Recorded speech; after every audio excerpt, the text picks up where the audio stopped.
L'East African Safari 2015 était une occasion idéale pour observer la splendeur de la faune, de la nature sauvage de l'Afrique au Kenya et en Tanzanie, et dans le même temps la chance de voir de l'action telle que se déroule la course des voitures classiques à travers les plaines africaines, dans le légendaire et le plus difficile rallye du monde.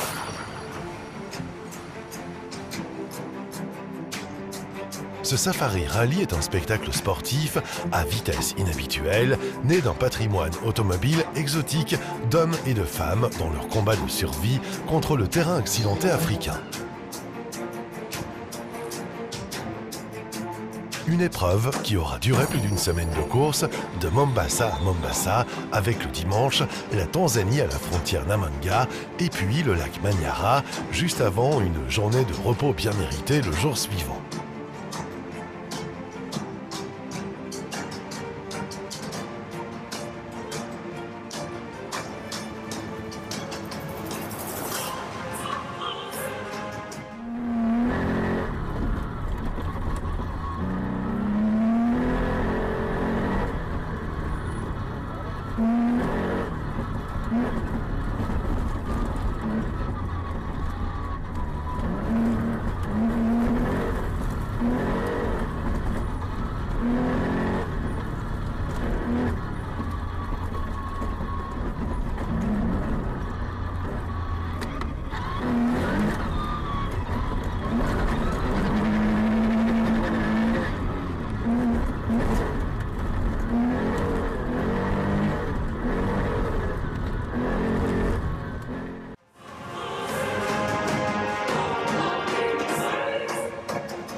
Le mercredi, la spéciale d'Arusha et la longue traversée du Kenya avant le retour à la case départ pour tous ces pilotes et copilotes.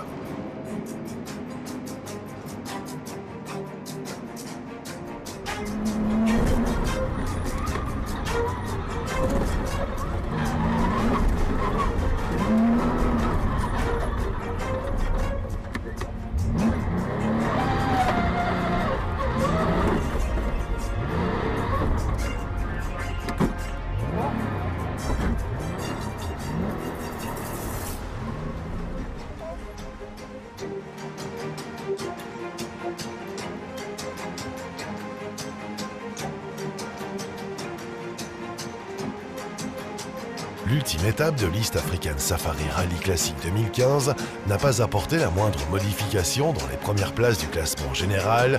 Le Suédois Stig Blomqvist, avec ses 69 ans et superbement copiloté par le Belge Stéphane Prévost, a imposé de manière autoritaire sa Porsche 911 du team Totil.